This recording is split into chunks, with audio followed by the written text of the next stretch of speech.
Good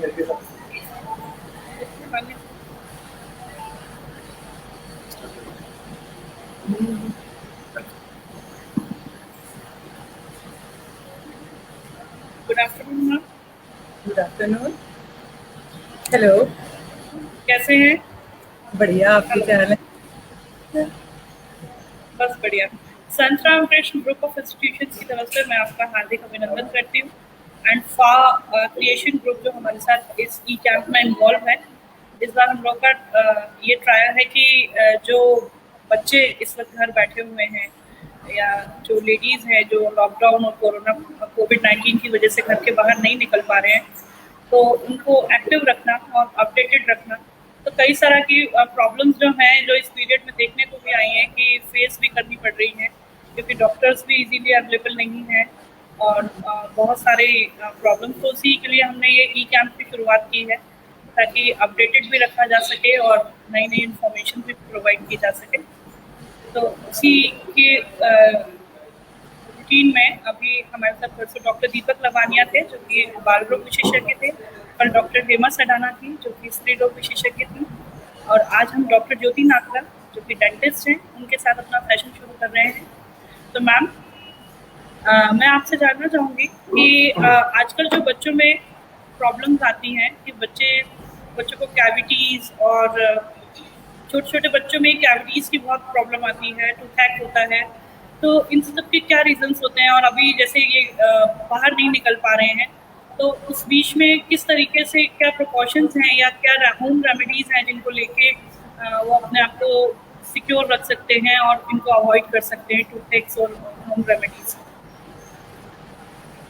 देखिए, सबसे पहले तो मैं आपका थैंक यू करना चाहूँगी, आपने मुझे यहाँ बुलाया, और ये बहुत ही अच्छी बात है कि संत रामकृष्ण इंस्टीट्यूट एक बहुत ही अच्छा प्लेटफॉर्म प्रोवाइड कर रहा है लोगों को, जहाँ वो उनको एजुकेट कर रहा है, बहुत सारी चीज़ों के बारे में सिखा रहा है, बहुत नई नई बातें हमको सीखने को मिल रही हैं। लॉकडाउन पीरियड चल रहा है, हम सभी लोग अपने अपने घरों में बंद हैं, घर से बाहर निकल नहीं सकते।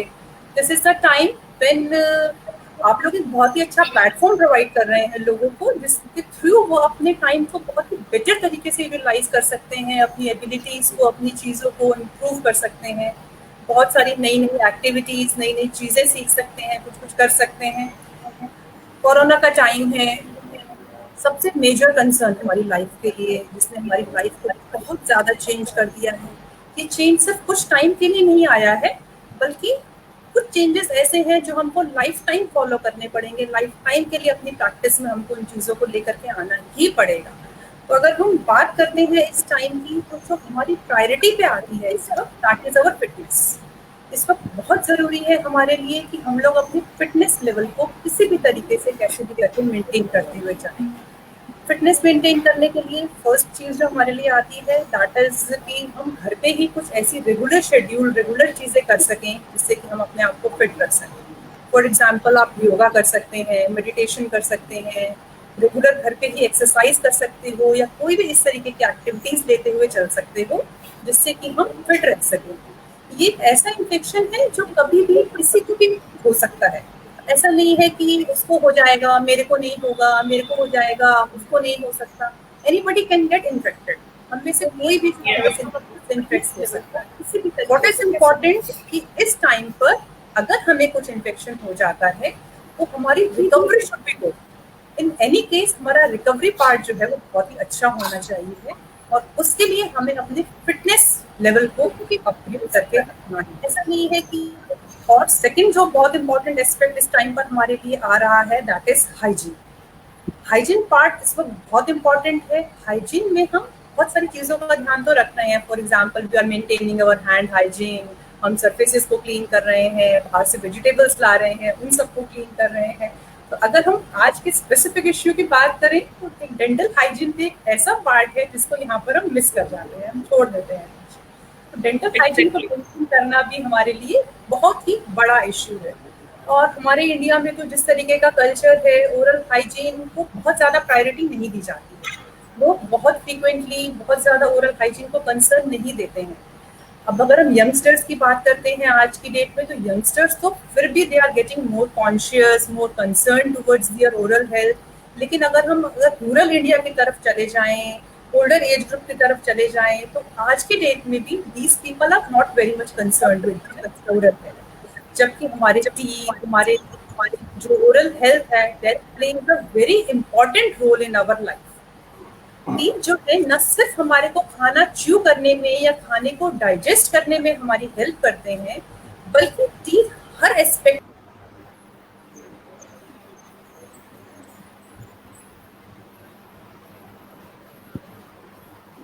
किसी टेक्निकल इशू के कारण लगता है मैम डिस्कनेक्ट हो गई हैं।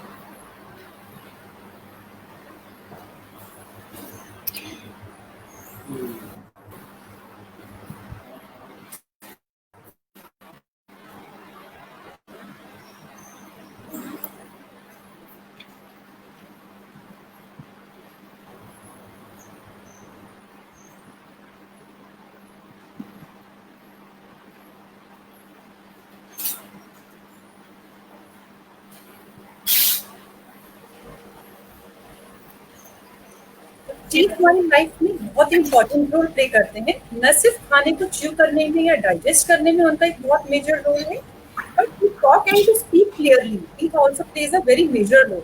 जैसे कि हम देखते हैं कुछ ओल्ड एज पीपल हैं या किसी बीमारी की वजह से या किसी भी परेशानी की वजह से जिन लोगों के फ्रंट के दांत या कोई भी दांत टूट जाते हैं, they are not able to speak clearly. उनकी आवाज में भी एक बहुत मेजर चेंज आ जाएगा और बात भी नहीं कर पाते हैं। तो दांतों का हमारा जो रोल है वो न सिर्फ खाना खाने के लिए है, बल्कि हमारी प्रॉपर अपनी बात को प्रेजेंट करने के लिए, प्रॉपर्ली स्पीक करने के लिए, टॉक करने के लिए भी उनका एक बहुत मेजर रोल होता है। इसके अलावा टीथ हमारे फेस को एक प्रॉपर शेप देते हैं, they give a good appearance to our face. जब भी हम किसी पर्सन से मिलते हैं या उससे बात करते हैं तो हमारा फर्स्ट जो हमारी लुक जाती है that is towards our teeth. अगर सामने वाले के दांत खराब होंगे, टेढ़े मेढ़े होंगे, ऊंचे नीचे होंगे, टूटे हुए होंगे या कोई उसमें स्टेजिंग है, ब्लैक हो गए हैं, ब्राउन है, किसी और कलर के हैं, तो उसकी पूरी की पूरी फेस की ब्यूटी ही खराब हो जाती है। गुड स्माइल न सिर्फ हमें अच्छा दिखाती है, बल्कि हमारे कॉन्फिडेंस लेवल को भी बूस्ट अप करती है, हमारे कॉन्फिडेंस को बढ़ाती है। हम जब सोशल लाइफ में इंटरैक्ट करते हैं, कहीं इंटरव्यू के लिए जाते हैं, अपने कैरियर के लिए, हर चीज़ में जो है वो हमारे लिए बहुत मैटर करती है और हमारी लाइफ को आगे बढ़ाने में हमारी बहुत हेल्प करती है। बट हमारे इंडिया में हम लोग हेल्थ को लेके बहुत ज़्यादा कॉन्शियस नहीं हुए, ना तो गवर्नमेंट के लिए और ना ही पब्लिक के लिए हेल्थ कभी भी हमारी प्रायोरिटी पर आता है। अगर हम फॉरेन कंट्रीज की बात करते हैं तो वहाँ पे हेल्थ को प्रायोरिटी बेसिस पे रखा जाता है, प्राइमरी इशू पे रखा जाता है। वो लोग हर 6 महीने में रेगुलर डॉक्टर के पास जाएंगे, चेकअप कराएंगे, दिखाएंगे, जस्ट टू नो कि हमारे को कोई भी बीमारी अंदर ही स्टार्ट तो नहीं हो रही है, और इनिशियल स्टेजेस में ही they will start taking treatment for any problem. लेकिन हमारे यहाँ क्या होता है, हमें पता है ये बीमारी हमारे लिए जानलेवा हो सकती है, ये हमारी लाइफ थ्रेटनिंग है, हमें कोई मेजर प्रॉब्लम क्रिएट कर सकती है, तो ही हम डॉक्टर के पास जाएंगे, खूब पैसा खर्च करेंगे, खूब टाइम लगाएंगे और ट्रीटमेंट कराएंगे। लेकिन अगर वो छोटी सी प्रॉब्लम है, पेट में दर्द हो रहा है, टांग में सुनपन है, उल्टी आ रही है, रेगुलर सिर में दर्द है, तो हम इन सिम्टम्स को, जो एक बड़ी बीमारी का सिम्टम हो सकता है, उसको इग्नोर करते हुए चलते हैं। तो अगर हम पैसा नहीं खर्च करना चाहते हैं, हम डॉक्टर के पास जाके उन बीमारियों के लिए अपने आप को दिखाना नहीं चाहते हैं, जहाँ कोई मेजर इश्यू आ गया, कोई दिल की बीमारी आ गई, कोई सांस की बीमारी आ गई, बहुत ज्यादा फीवर हो गया, नहीं टॉलरेट हो रहा है, तभी हम डॉक्टर के पास जाएंगे और इन बीमारियों का इलाज कराएंगे। सेम कंडीशन है डेंटल प्रॉब्लम्स को लेकर, क्योंकि डेंटल प्रॉब्लम्स यूजुअली जानलेवा नहीं होती हैं, लाइफ थ्रेटनिंग नहीं होती हैं, तो जब तक वो हमारे लिए बहुत ज़्यादा पेनफुल नहीं हो जाती है, तब तक हम डॉक्टर के पास जाकर ट्रीटमेंट नहीं कराना चाहते हैं। हम अवॉइड करते हैं, घर पे ही बैठे रहेंगे, एक दर्द की गोली लेंगे, खा लेंगे, लेकिन डॉक्टर के पास नहीं जाएंगे। हालांकि हम सभी जानते हैं कि गुड ओरल हाइजीन या गुड ओरल हेल्थ के हमारे लिए बहुत ज़्यादा फायदे हैं, बहुत सारे बेनिफिट्स हैं।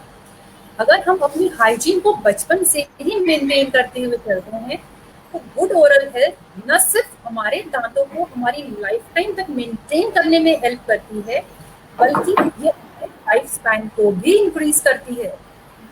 अब तो स्टडीज ने ऐसा शो किया है कि at the age of 70 years जिन लोगों के 20 या 20 से ज्यादा दांत मुंह में मौजूद थे, उन लोगों का लाइफ स्पैन उन लोगों से कहीं बेहतर था जिनके 70 इयर्स की एज पे 20 से कम टीथ अपने मुंह में होते हैं। and they led a much better and a healthier life for longer period of time.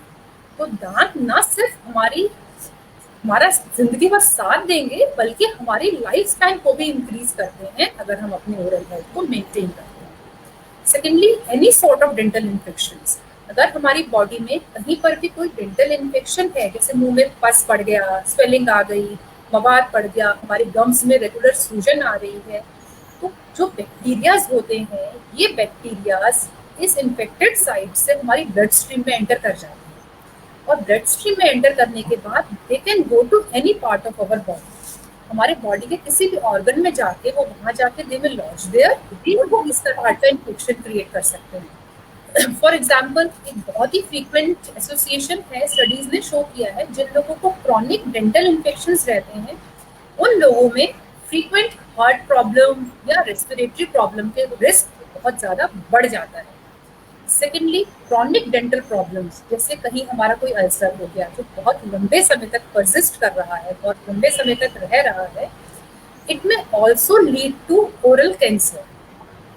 हमारा एक छोटा सा डेंटल इन्फेक्शन जिसको कि हम ये सोचते हैं कि कोई बात नहीं, ये पेनलेस है, हमें कोई प्रॉब्लम नहीं क्रिएट कर रहा है, कोई दिक्कत नहीं दे रहा है, कोई बात नहीं, चलने दो, एट लेटर स्टेजेस वो हमारे लिए बहुत बड़ी प्रॉब्लम बन के खड़ा हो सकता है। कैंसर जैसी प्रॉब्लम्स तक उसके साथ एसोसिएट हो सकती है। इनफैक्ट नाउ तो studies have proved that Alzheimer disease, dementia या भूलने की जो बीमारी होती है, it is also associated with, इसका रिस्क भी जो है डेंटल डिजीज की वजह से बहुत ज्यादा बढ़ जाता है।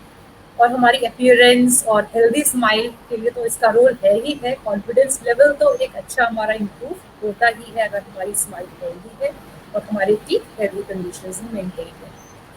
अब अगर हम बात करते हैं एक बहुत ही कॉमन डेंटल प्रॉब्लम जिससे कि आपने कहा, जैसे कि डेंटल केरीज।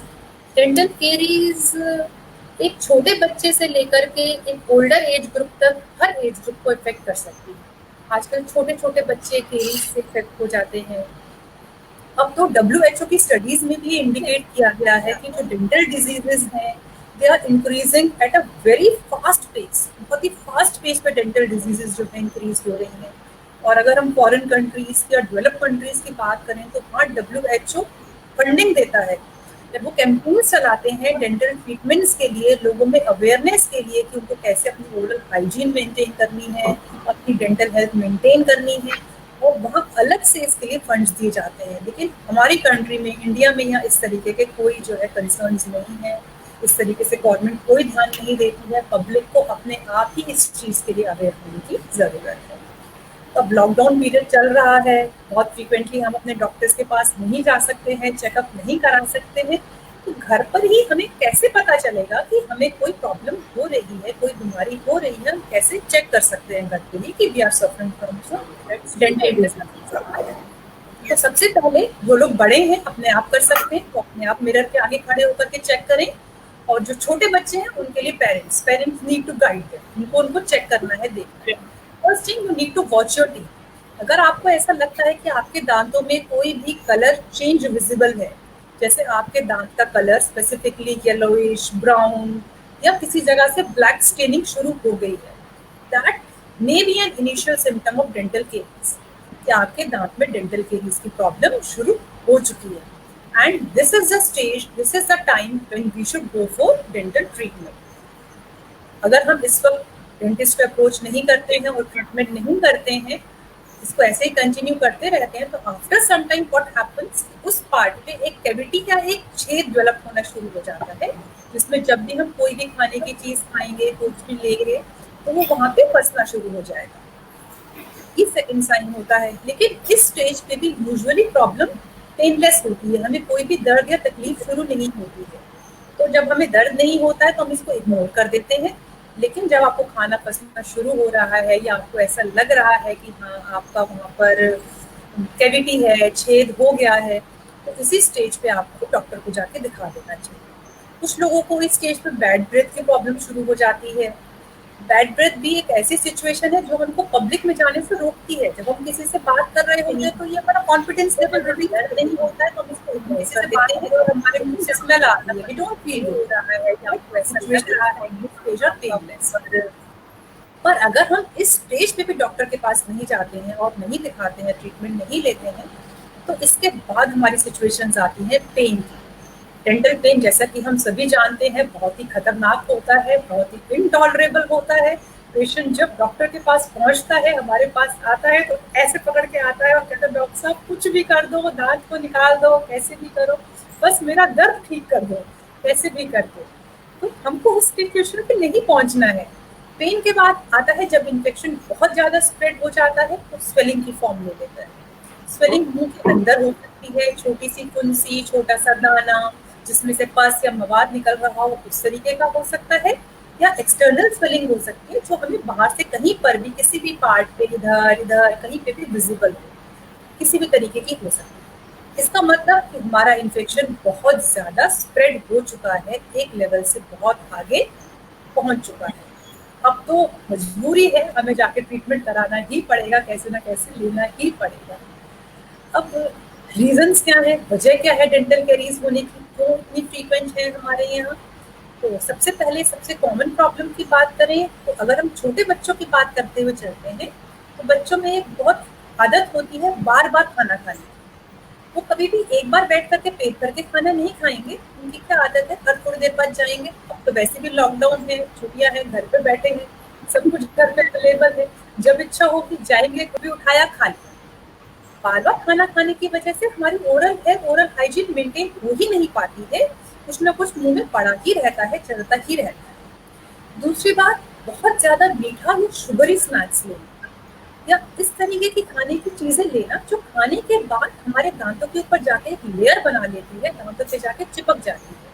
अगर हम बहुत ज्यादा इस तरीके की चीजें लेते हैं जो हमारे दांतों पे जाके चिपक जाती हैं, तो उसके ऊपर जब बैक्टीरियल एक्शन होना शुरू होता है, जो चीजें दांतों पे बहुत लंबे समय तक स्टे कर जाएंगी, तो बैक्टीरियल एक्शन जब उस खाने को सड़ाना शुरू करता है, तो वो हमारे मुंह के एनवायरनमेंट को एसिडिक कर देता है, और ये चीजें प्रीडिस्पोजिंग फैक्टर हो जाती हैं, तो डेंटल केरीज की प्रॉब्लम को बहुत ज्यादा बढ़ा देती है।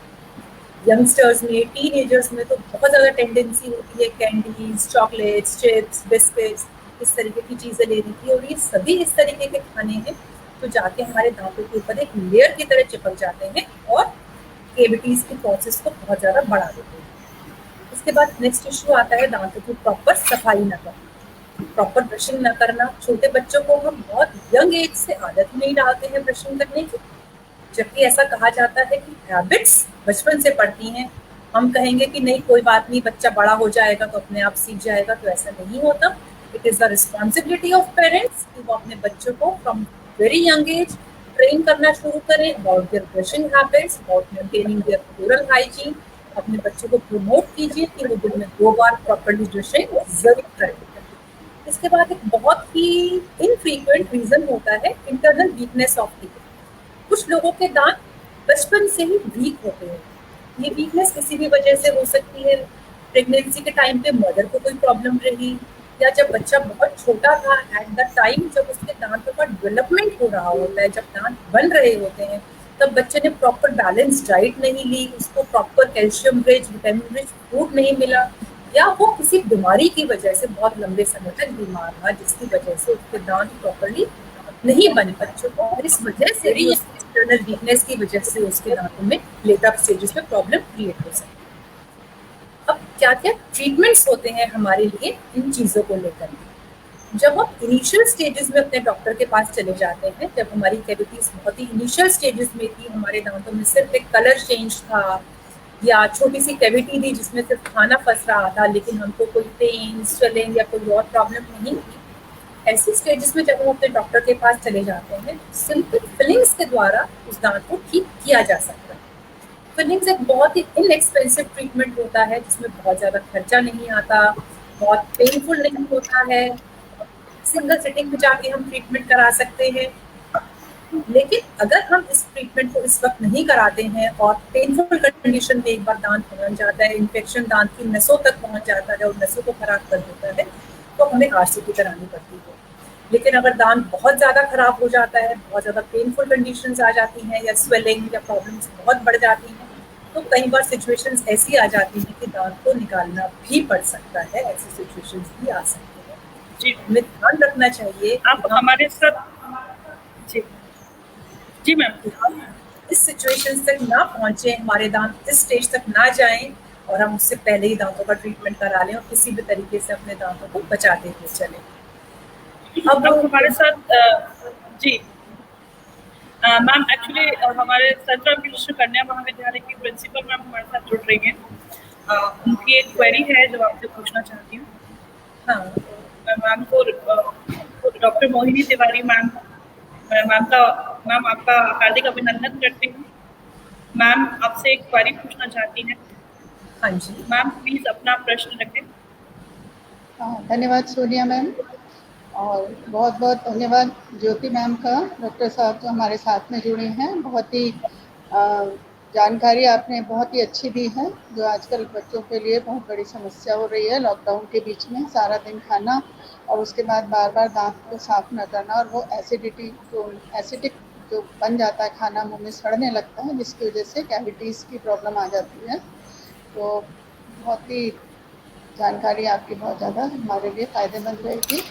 और मैम बस आपसे ये पूछना था, क्योंकि आफ्टर 50 है ना, हमारी एज जो है 55-56 की है, और इस समय तक आते आते बहुत सारा ट्रीटमेंट कराया हुआ है दांतों में, और कई आरसीटी वगैरह भी कराई हैं, और उसके बाद ऊपर से क्राउन भी लगे हुए हैं। जिन टीथ में आरटीसी कराई थी, आरसीटी कराई थी, उस पर क्राउन भी हैं।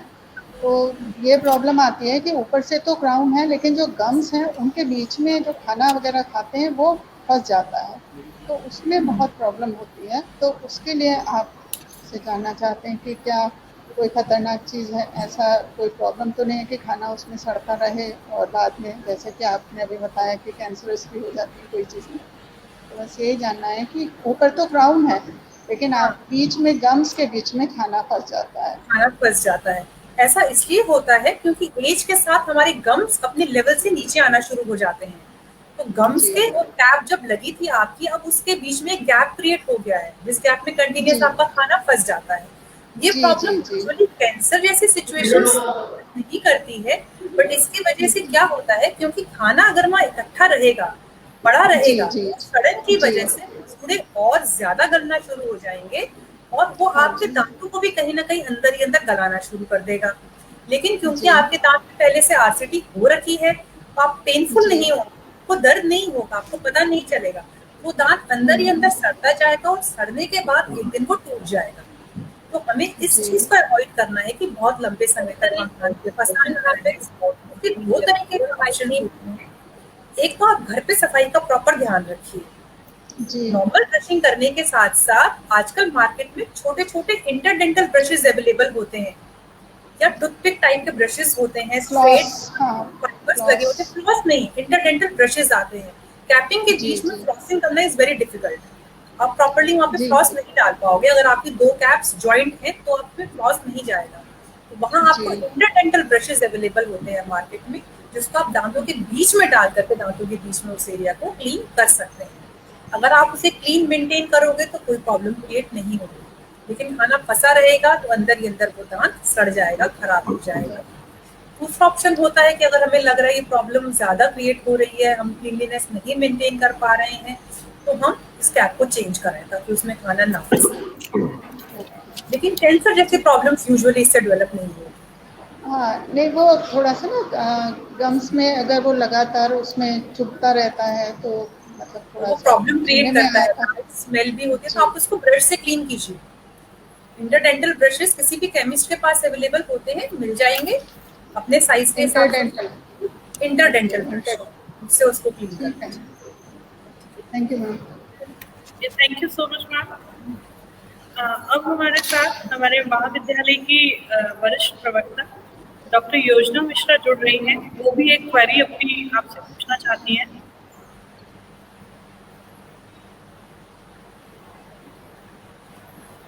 Hello Yojana ma'am. Yes, Hari Sonia ma'am, good afternoon ma'am. Ma'am मेरी एक ही दो क्वेरी है।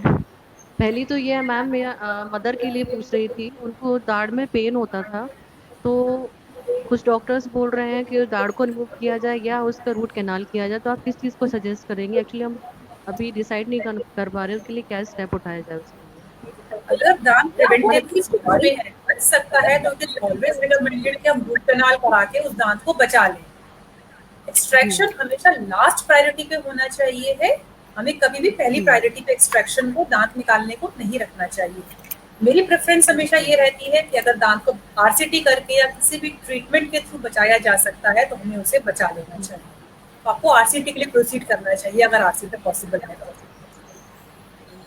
Thank you ma'am. Second question जो है वो थोड़ा फनी भी कह सकते हैं, और ये एक्चुअली नॉर्मली नहीं पाया जाता है। आई एम 45 इयर्स और मेरा बचपन दांत, दूध वाला दांत नहीं टूटा है मैम।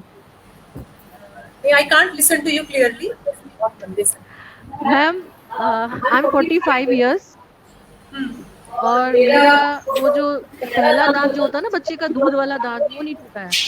मेरे लिए कोई प्रॉब्लम नहीं है, बस मैं ये जानना चाहती हूँ कि ये कोई एक्सेप्शनल केस है या मतलब और भी केसेस टाइप के आते हैं बच्चों का साथ हो रहा है ऐसा? मैम मेरा दांत है नीचे का। आपका दांत नीचे का आ रहा है? Yes ma'am. इस स्टेज में तो यूजुअली दांत टूटा नहीं है मैम, टूटा ही नहीं है मैम, टूटा नहीं है, बचपन का नहीं टूटा है। बचपन का नहीं टूटा है दांत अभी तक? ऐसा हो जाता है। It is not an exceptional, मतलब नॉर्मल है ना मैम मुझे। हाँ, बहुत सारे केसेस में ऐसा होता है कि दूध का दांत नहीं टूटता है, वो परसिस्ट कर जाता है। थैंक यू अगर मुझे लगा मैम।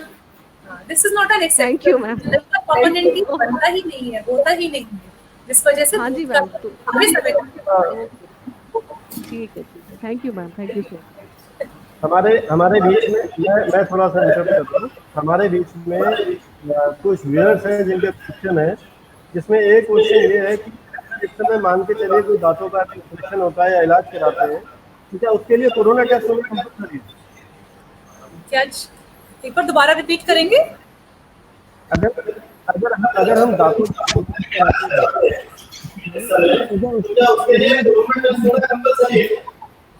कंपलसरी नहीं है, पर क्योंकि अभी कोरोना का टाइम चल रहा है और दांतों के ट्रीटमेंट के थ्रू कोरोना इन्फेक्शन स्प्रेड होने के चांसेस बहुत ज्यादा होते हैं। हम सभी जानते हैं कि कोरोना वायरस ड्रॉपलेट्स के थ्रू, जो हमारे मुंह से या नाक से जो ड्रॉपलेट्स रिलीज होते हैं, उनके थ्रू स्प्रेड होता है। तो जब कभी हम डेंटल ट्रीटमेंट के लिए जाते हैं तो डेंटल ट्रीटमेंट में बहुत ज्यादा एरोसोल जनरेशन होता है, ड्रॉपलेट्स जो है बहुत ज्यादा एनवायरमेंट में रिलीज होती हैं। तो अगर कोई कोरोना पॉजिटिव पेशेंट ट्रीटमेंट के लिए आया और डॉक्टर ने उसका ट्रीटमेंट किया तो बहुत ज्यादा चांसेस हैं कि उसके मुंह से जो ड्रॉपलेट्स रिलीज हुई वो पूरे एनवायरमेंट में जाके स्प्रेड होंगी, और क्लिनिक में जो भी और पेशेंट्स बैठे हैं, डॉक्टर्स हैं, स्टाफ है, उन सबके इन्फेक्ट होने का रिस्क बहुत ज्यादा बढ़ जाएगा। इसीलिए ऐसा कहा जा रहा है कि कोई भी ट्रीटमेंट लेने से पहले कोरोना टेस्टिंग होना जरूरी है, ताकि एक पॉजिटिव पेशेंट की वजह से एक पूरी की पूरी लिस्ट, बहुत सारे लोग इकट्ठे ना हो जाए कोरोना के, और डेंटल और इन्फेक्शन स्प्रेड ना हो कोरोना।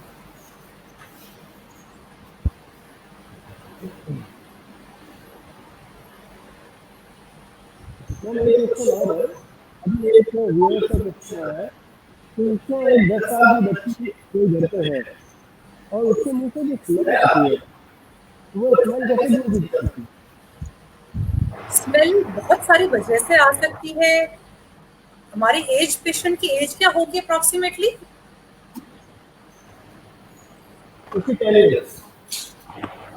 कितनी? 10 साल। छोटे बच्चों में मुंह से स्मेल आने की प्रॉब्लम का एक बहुत मेजर रीजन होता है कि बच्चे प्रॉपर्ली ब्रश नहीं करते हैं। उन्होंने जो कुछ भी खाना पीना खाया वो उनके दांतों में या मुंह में कहीं कहीं जगह पे इकट्ठा हो जाता है और वो सड़ जाता है, इस वजह से उनके मुंह से स्मेल आना शुरू हो जाती है। सेकेंडली क्या होता है कि बच्चे प्रॉपर ब्रशिंग नहीं करते हैं, ब्रशिंग नहीं कर रहे हैं और पानी ना पीना, पानी की कमी होने की वजह से भी मुंह से बहुत फ्रीक्वेंटली स्मेल आना शुरू हो जाती है। कई बार बच्चों के पेट में या कोई रेस्पिरेटरी इन्फेक्शन होता है उनको, उसकी वजह से भी बहुत ज्यादा मुंह से स्मेल आना शुरू हो जाती है। तो पहले तो हमें ये रूल आउट करना है कि स्मेल की वजह क्या है। क्या हमारे मुंह में कोई कैविटीज हो रही हैं जिसमें खाना फंस जाता है, इकट्ठा हो जाता है, बच्चा प्रॉपर क्लीनिंग नहीं कर रहा है उस वजह से स्मेल आ रही है, तो हम उसको दोनों टाइम ब्रशिंग करा के उस स्मेल को क्लियर कर सकते हैं।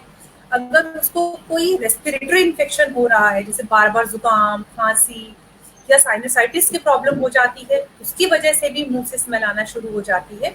अगर इस तरह की प्रॉब्लम है तो उसको हम रूल आउट करेंगे, उससे स्मेल आना बंद हो जाएगी। बहुत कम पानी पीने की वजह से भी मुंह से बहुत फ्रीक्वेंटली स्मेल आना शुरू हो जाती है।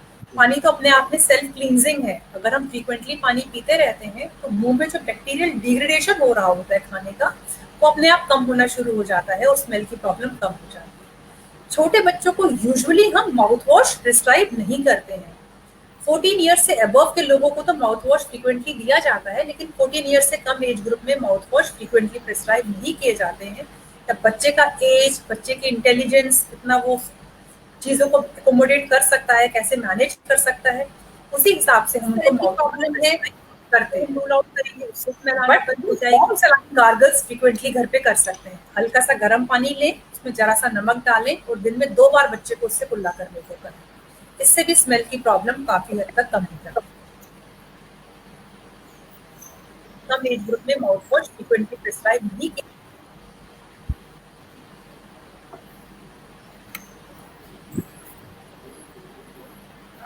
ऐसे इसी क्रम में हमारे महाविद्यालय की एक और प्रवक्ता हमारे साथ जुड़ रही हैं, डॉक्टर चांदनी गौर। वो भी एक प्रश्न आपसे पूछना चाहती हैं।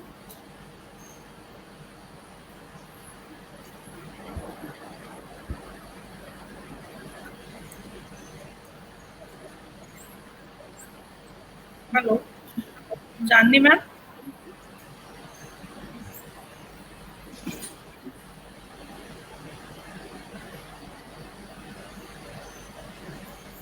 चांदनी मैम हमारे बीच हैं मैम?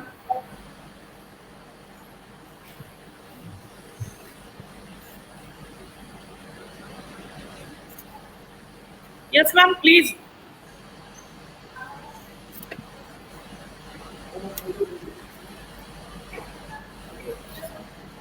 कोई नेटवर्क इशू है शायद। मैम इसी बीच में मैं एक प्रश्न पूछना चाह रही थी कि अगर कैविटी भी नहीं है या गम्स प्रॉब्लम नहीं है बच्चे को, तब भी कई बार हम नोट करते हैं, मतलब बड़ों के साथ भी ये वाला इशू होता है कि ब्रीथिंग स्मेल जो होती है वो बहुत परेशान करती है, तो उसका क्या रीज़न हो सकता है? हम ब्रश भी प्रॉपर कर रहे हैं तब भी नॉर्मली, जैसा आपने बताया भी था कि हमारा इम्प्रेशन और हमारा कॉन्फिडेंस लेवल भी हमारे जो टीथ्स हैं या माउथ से रिलेटेड ओरल जो हाइजीन है उसको इफेक्ट करता है। तो वो हम लोग कई बार बात करते करते दूर हो जाते हैं, इतनी ज़बरदस्त स्मेल आ रही होती है कि हम बात ही नहीं कर पाते। तो वो क्या रीजंस होते हैं, उसको कैसे सॉर्ट आउट किया जा सकता है? होता क्या है, हम लोग सुबह एक बार ब्रश कर लेते हैं उठते ही, उसके बाद हमने जो कुछ भी खाना खाया, जो भी चीजें खाई, वो हमारे मुंह में ही कहीं ना कहीं कलेक्ट रह जाती है, हमारे दांतों में चिपकी हुई एक लेयर बना के चिपकी हुई रह जाती है और उनके ऊपर आके बैक्टीरिया एक्ट करना शुरू कर देते हैं और उनके डिकम्पोजिशन के जो प्रोडक्ट्स बनते हैं दे कॉज बैड ब्रेथ, उनकी वजह से बैड ब्रेथ की प्रॉब्लम जो है शुरू हो जाती है। तो उसके लिए सबसे इजी जो हमारे लिए सब्स्टिट्यूट है कि हम फ्रीक्वेंट पानी पीते रहें। अगर हम घर से बाहर हैं, कहीं भी हैं, जरूरी तो नहीं कि हम हर वक्त ब्रश लेकर के ब्रश करते रहेंगे या बार बार, कई बार हम कुल्ला भी नहीं कर पाते हैं, तो हम फ्रीक्वेंट अगर पानी पीते रहते हैं तो वो जो एक लेयर है या जो बैक्टीरिया के डिकम्पोज करने से जो वो डिग्रेडेशन प्रोडक्ट्स हमारे मुंह में बने हैं जो बैड स्मेल कॉज कर रहे हैं, वो पानी के साथ ही हमारे पेट में चले जाते हैं और वो स्मेल आना हमारी काफी हद तक कम हो जाती है। और इस एज ग्रुप में एडल्ट्स लोग तो फ्रीक्वेंटली माउथ वॉश का यूज भी कर सकते हैं। आफ्टर ब्रेकफास्ट आप घर से जब निकल रहे हैं तो आप कोई भी एक मेडिकेटेड माउथ वॉश ले लीजिए जो मार्केट में इजीली अवेलेबल होते हैं आजकल केमिस्ट के पास, अपने डेंटिस्ट से प्रिस्क्राइब करा लीजिए और उन माउथ वॉश को आप ब्रेकफास्ट करने के बाद जब आप घर से बाहर निकल रहे हो उनको यूज कीजिए और उसके बाद घर से बाहर निकलिए तो बैड ब्रेथ की प्रॉब्लम अपने आप ही धीरे धीरे करके कम हो जाएगी। जी, रेगुलर आप एक हैबिट डालिए, गर्म पानी में नमक डाल करके उनको उससे कुल्ला करना है, क्योंकि वार्म वाटर और सलाइन का जो मिक्सचर होता है it is quite anti bacterial, बहुत ज्यादा उसमें एंटी बैक्टीरियल प्रॉपर्टीज होती हैं, तो हमारे मुंह का बैक्टीरियल लोड कम करने में बहुत हेल्प करता है और स्मेल की प्रॉब्लम बहुत हद तक कम हो जाती है उससे। जी जी हाँ मैम, यही मैं कह रही थी कि अगर रेगुलर हम माउथ वॉश का यूज कर रहे हैं तो वो कहीं ना कहीं हार्मफुल तो नहीं है हमारे लिए? अगर हम बहुत रेगुलर बेसिस पे लंबे समय तक माउथ वॉश का यूज करते हैं तो कई बार वो स्टेनिंग की प्रॉब्लम क्रिएट कर देता है। कुछ माउथ वॉशेस, कुछ प्रोडक्ट्स ऐसे होते हैं जिनको अगर आप लॉन्ग टाइम तक यूज करोगे तो उसकी वजह से आपके दांतों में एक येलोइश स्टेन आना शुरू हो जाता है, इसीलिए हम माउथ वॉश को कभी भी बहुत लंबे समय तक रिकमेंड नहीं करते हैं। अगर आपने उसको 15 to 20 डेज यूज किया है, put a gap for 10 to 15 days, then start using it for 10 to 15 days, break कर करके यूज करते हैं तो स्टेनिंग की प्रॉब्लम नहीं आती है। और आजकल मार्केट में एंटी स्टेनिंग माउथ वॉशेस भी अवेलेबल हैं जिनको हम लॉन्ग टर्म पे यूज कर सकते हैं, उनका कोई और इफेक्ट नहीं है। But mouth wash should be alcohol free. जी मैम, डॉक्टर चांदनी कौर हमारे साथ जुड़ चुकी हैं। जी ma'am, hello Chandni ma'am. Technical issue है। मेरी नीस है, उम्र है 13 या 14 वर्ष, उसको येलो टीथ की प्रॉब्लम है, तो उसके लिए खाने पीने या इसका कोई ट्रीटमेंट हमें क्या करना है? मैम आप क्वेश्चन रिपीट करिए अपना। हेलो, मेरी नीस है, उम्र उसकी है 13 या 14 साल, येलो टीथ की प्रॉब्लम है, उसके पीले दांत की प्रॉब्लम है, तो उसके लिए क्या ट्रीटमेंट है? येलो दांत बहुत सारी वजह से हो सकता है। 13 या 14 साल की एज में येलो दांत एक रीजन हो सकता है कि बच्चा प्रॉपर क्लीनिंग ना कर रहा हो, उसकी ब्रशिंग जो टेंडेंसीज है दैट आर नॉट गुड। अगर उसके दांतों में कैलकुलस या प्लाक की लेयर जमा हो गई है और उसकी वजह से दांत येलोइश हो गए हैं, तो वो क्लीनिंग के थ्रू ठीक हो सकते हैं। उसको आप क्लीनिंग कराइए, क्लीनिंग से वो साफ हो जाएगा। लेकिन एक और जो मेजर इश्यू जो हम कुछ एरियाज में, कुछ प्लेसेस में जहाँ पानी में फ्लोराइड का कंटेंट बहुत ज्यादा होता है, उन प्लेसेस में जहाँ हम प्रॉब्लम्स देखते हैं, तो फ्लोराइड का लेवल बहुत ज्यादा होने की वजह से भी दांतों में एक येलोइश या ब्राउनिश डिस्कलरेशन आना शुरू हो जाता है। तो अगर फ्लोरोसिस की वजह से येलोइश डिस्कलरेशन आ रहा है तो उसका ट्रीटमेंट बिल्कुल डिफरेंट हो जाता है। फ्लोरोसिस वाले दांतों को हम क्लीनिंग से साफ नहीं कर सकते हैं। इनिशियल स्टेजेस पे तो ब्लीचिंग या कुछ ट्रीटमेंट करके उनको ठीक किया जा सकता है, लेकिन अगर फ्लोरोसिस बहुत ज्यादा हायर लेवल पर है तो हमें दांतों को किसी न किसी तरीके से वेनियरिंग या कुछ और चीज लगा के उसको कवर करके ही डिस्कलरेशन छुपाना पड़ता है। तो इस चीज का ट्रीटमेंट तो टोटली आप देखने के बाद ही बता सकते हो कि आप किस तरीके से करोगे, कैसे करोगे।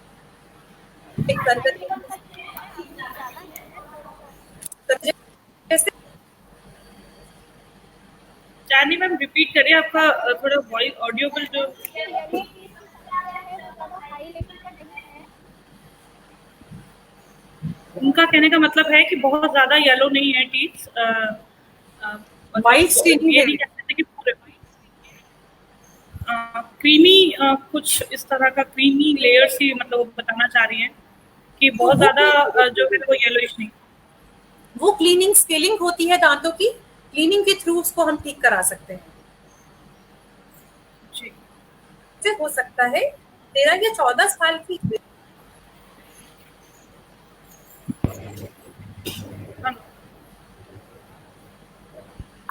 हेलो हेलो, हाँ जी मैम।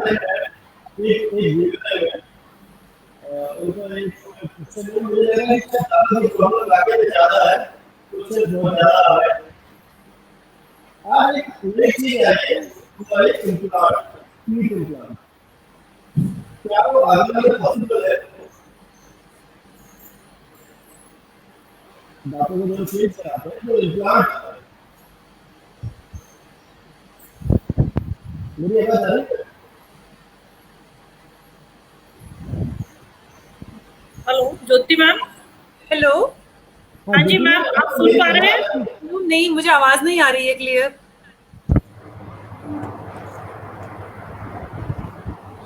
अब आ रही है मैम? हाँ जी। Thank you Chandni ma'am. मेरा ये कहना है कि आजकल एक नई चीज है, वो इम्प्लांट है, जो हम दांतों को चेंज कराते हैं।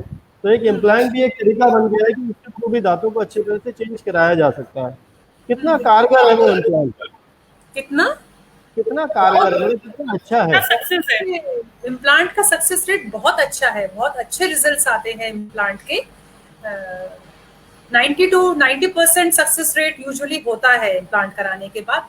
बट हमें जो चीज ध्यान रखने की जरूरत होती है इम्प्लांट्स में, that is maintenance of hygiene. अगर हम इम्प्लांट कराने के बाद अपनी हाइजीन को प्रॉपरली मेंटेन करके रखेंगे तो हमारा इम्प्लांट्स लाइफ टाइम तक भी हमारा साथ देता है। अगर हम हाइजीन नहीं मेंटेन करेंगे, वहाँ खाना फंसता रहेगा, खाना फंसने की वजह से अगर हमारे गम्स में स्वेलिंग आना शुरू हो जाती है या बोन लॉस हो जाता है, तो उसकी वजह से हमारा इम्प्लांट फेल हो सकता है। डायबिटीज एक ऐसी प्रॉब्लम है जिसकी वजह से हमारा सक्सेस रेट थोड़ा कम हो सकता है। अगर पेशेंट हाईली डायबिटिक रहता है या उसका डायबिटीज लेवल बहुत ज्यादा फ्लक्चुएट करता है, ऊपर नीचे बहुत होता रहता है, उन केसेस में थोड़ा रिस्की होता है। बट अगर पेशेंट हेल्दी है, फिट है, तो implants have a very good success rate. Ma'am क्या आगरा में एक अच्छा इम्प्लांट पॉसिबल है? आगरा के हो रहे हैं इम्प्लांट इस समय? हाँ, आगरा में बहुत सारी जगह पर इम्प्लांट्स हो रहे हैं, बहुत सारे डॉक्टर्स कर रहे हैं अपने अच्छा। यहाँ। पूरी फैसिलिटीज, अब हर तरह के ट्रीटमेंट की हमारे को आगरा में मिल जाती है, हर चीज। वैसे वैसे वैसे एक बात लूँ, आप क्या हो रहा है? आप कर रहे हैं इम्प्लांट? हाँ जी, हमारे यहाँ भी हो रहा है क्लिनिक। अरे बहुत बढ़िया।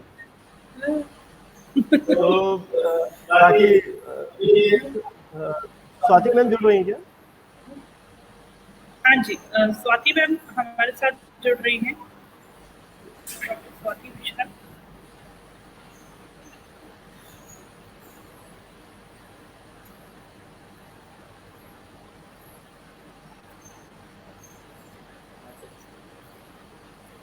Summary or visible?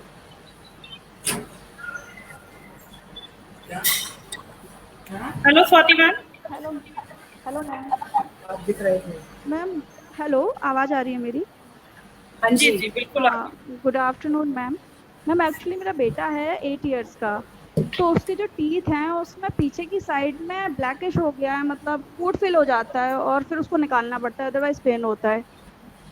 तो ये नेचुरली ठीक हो जाएगा या डॉक्टर से कंसल्ट करना पड़ेगा? नहीं नहीं, it means he is having cavities, उसके दांत में कैविटीज की प्रॉब्लम हाँ, स्टार्ट। कैविटीज हो गए हैं।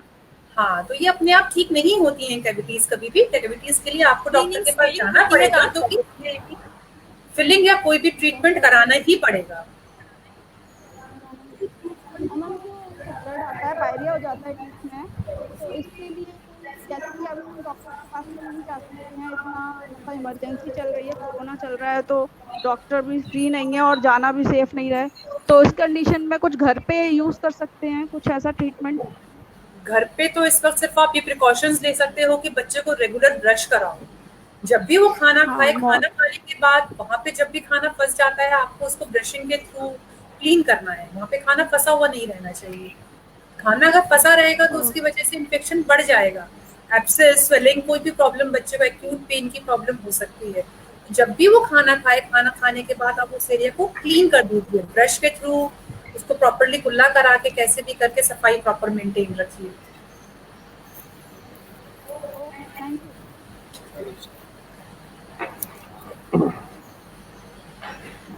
मैम एक व्यूअर्स का क्वेश्चन आ रहा है, उनका बेबी जो है सुरभि यादव है, 6 मंथ का है, और उसके अभी जैसे नॉर्मली आजकल देखा जाता है कि 6-7 मंथ में बेबी का एक हाथ पीक निकल ही आता है, तो वो ऐसा तो कोई इशू नहीं है कि बच्चे की कोई पर्सनल हेल्थ प्रॉब्लम है या मतलब बच्चा वीक है इस वजह से अभी तक कोई टीथ नहीं निकला है? नहीं नहीं, ऐसा कोई इश्यू नहीं होता है। 6 मंथ्स कहा जाता है कि एज है जिसमें दांत आना शुरू हो जाते हैं, बट हर किसी का एक अलग एज ग्रुप होता है, हर बच्चे का एक अलग ग्रोथ पैटर्न होता है। 6 months to 1 year is a very normal age कि हमारे दांत करते हैं। कुछ बच्चों का दांत 6 महीने में दिख जाता है, लेकिन कुछ बच्चों का दांत साल भर की एज तक भी आता है। That is very normal. लेकिन अगर 1 साल तक की एज में भी कोई भी दांत बच्चे का नहीं आता है, then we should be concerned and then we should consult a dentist. Up to 1 year it's not problematic. जी ओके ओके। एक व्यूअर है नीरोज यादव, वो ये पूछना चाह रही है अगर कि एज बढ़ते बढ़ते उनको एक प्रॉब्लम फील हो रहा है कि उनके मसूड़े जो हैं वो फूलने लगे हैं और टीथ में क्या खाना शुरू हो गया, तो उसके लिए उनको क्या प्रिकॉशंस लेने चाहिए? मसूड़ों का अपने दांतों से नीचे खिसक जाना, दिस इज एज के साथ पायरिया की प्रॉब्लम डेवलप होना शुरू हो जाती है। पायरिया की वजह से हमारे मसूड़े अपनी जगह छोड़कर नीचे आना शुरू हो जाते हैं, जिसकी वजह से कि दांतों में गैप क्रिएट होना शुरू हो जाता है, वहाँ खाना फंसना शुरू हो जाता है। तो पायरिया आपको अपने डेंटिस्ट के पास ही जाना पड़ेगा, और क्लीनिंग का मेजर सबसे इम्पोर्टेंट स्टेप होता है। क्लीनिंग कराई जाती है पायरिया के लिए, कुछ सेटिंग्स में प्रॉपर्ली क्लीनिंग कराई जाएगी।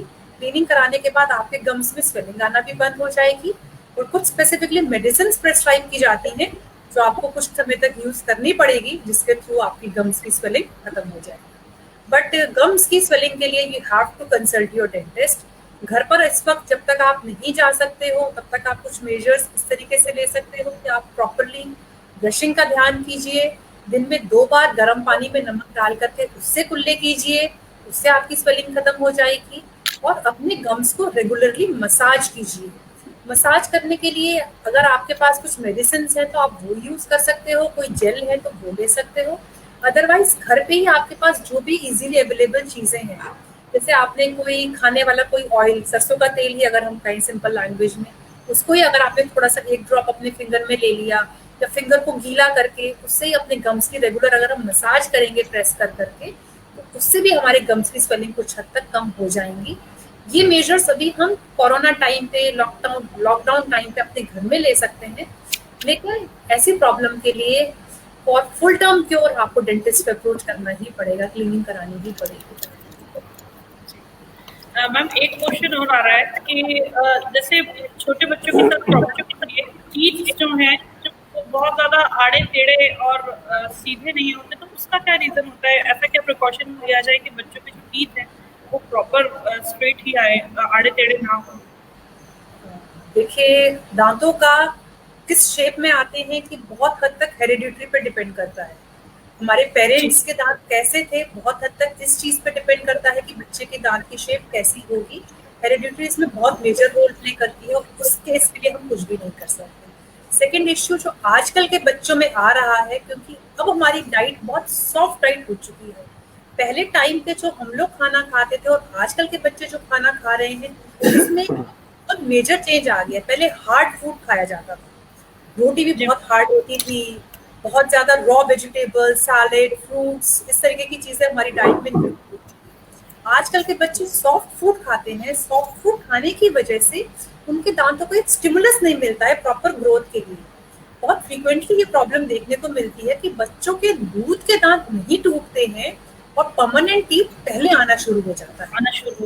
जब दूध का दांत नहीं टूटता है तो परमानेंट टीथ या तो आगे से आएगा या पीछे से आएगा और वो परमानेंटली जो है अपनी पोजीशन चेंज करके टेढ़ा मेढ़ा आना शुरू हो जाएगा। इस चीज के लिए पेरेंट्स ध्यान रख सकते हैं, केयरफुल रह सकते हैं कि जैसे ही उन्हें नजर आता है कि बच्चे का दांत परमानेंट टीथ अपने जो मिल्क टीथ है उसके पीछे या आगे से आना शुरू हो रहा है तो इमिडिएटली डॉक्टर के पास जाकर के मिल्क टीथ को निकलवा लें।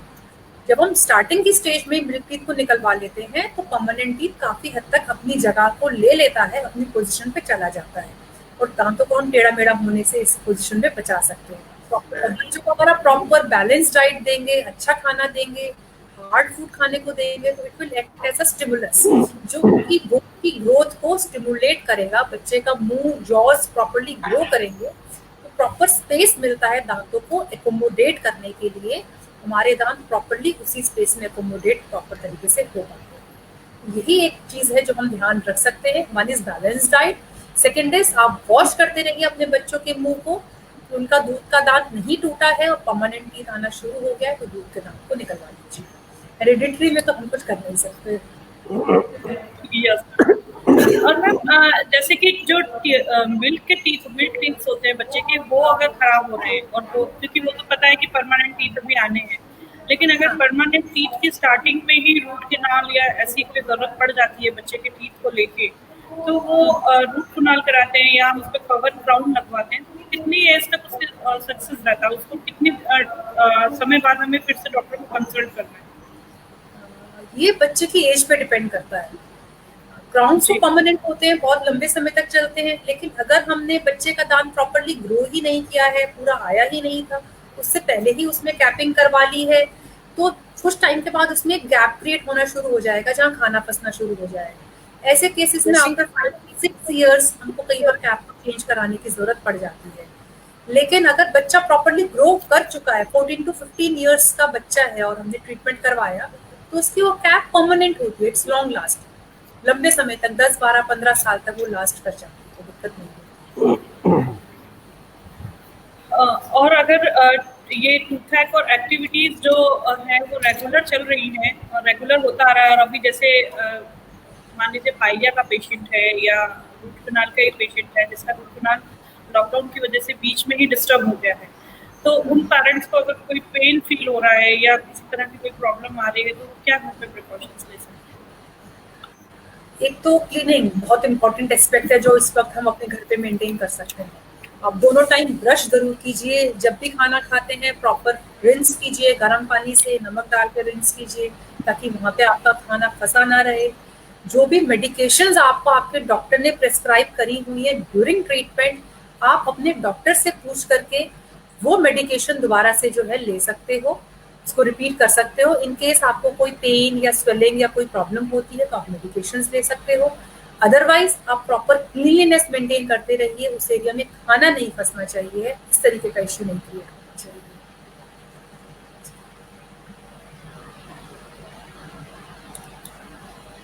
ठीक है,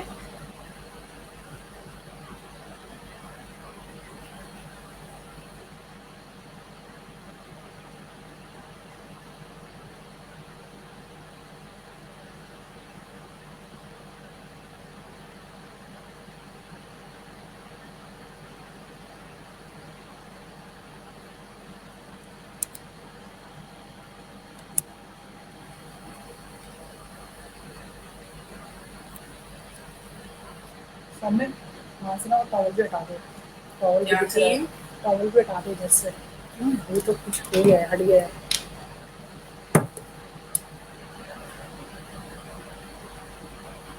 They have disconnected, I think. Meeting खत्म क्यों नहीं हो गई है? 2 बज गए हैं, 2:07 है। खत्म हो गई क्या?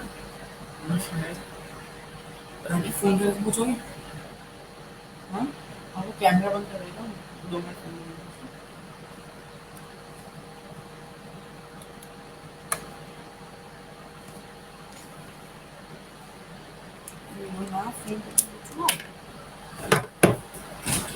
अनम्यूट भी तो कर दूँ, म्यूट की अनम्यूट कर दूँ, सुन रहा है।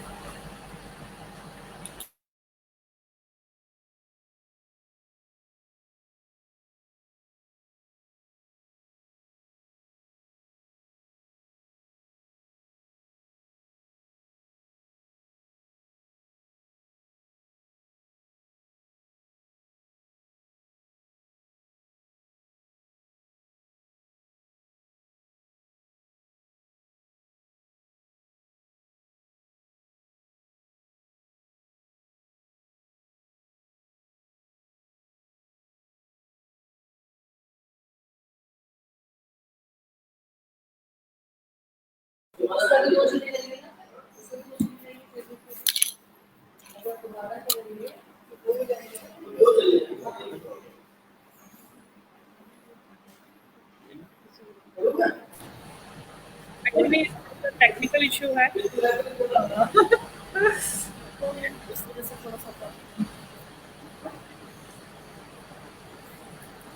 तो उसी पे आ गया line. Thank you, thank you ma'am, आपने बहुत सारा अपना जो समय दिया हमें इतने बिजी शेड्यूल में से। मैं हमारे डायरेक्टर सर श्री रविकांत चावला जी से रिक्वेस्ट करती हूँ कि वो धन्यवाद ज्ञापन दें। सबसे पहले मैं बताना चाहूँगा कि कार्यक्रम क्या चल रहा है। संत रामकृष्ण गुरुकुल इंस्टीट्यूशन और फा क्रिएशन मिलकर के हम लोग ई समर कैंप लगा रहे हैं इस समय। उसमें योगा, कुकिंग, बहुत सारी चीज़ें चल रही हैं। उसमें ये भी है कि डॉक्टर पब्लिक के सामने आए और डॉक्टर पब्लिक से बात करें। तो इसके लिए हमने कहा डॉक्टर रिव्यू विद डॉक्टर सबसे पहले रिव्यू करवा दिया है, फिर डॉक्टर हेमा सडाना जी और फिर आप डॉक्टर ज्योति लहरा जी। इससे हम हर हालत में प्रयास ये कर रहे हैं कि पब्लिक को फायदा मिले। और लॉकडाउन का ऐसा समय है कि डॉक्टर्स को दिखा नहीं सकता कोई, तो जब डॉक्टर को नहीं दिखा सकता है तो कोई भी ऐसे क्वेश्चन है वो आपसे पूछ सके और उसका जवाब ले सके।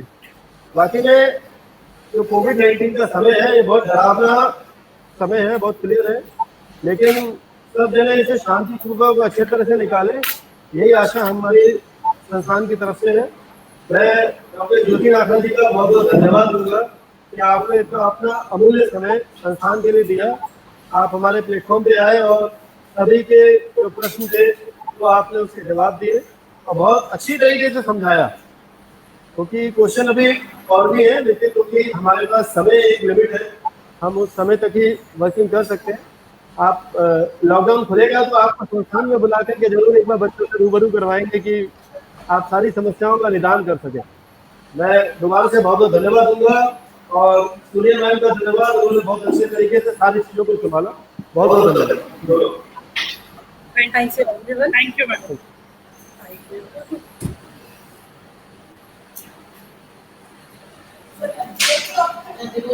इसमें भी चल रहा है।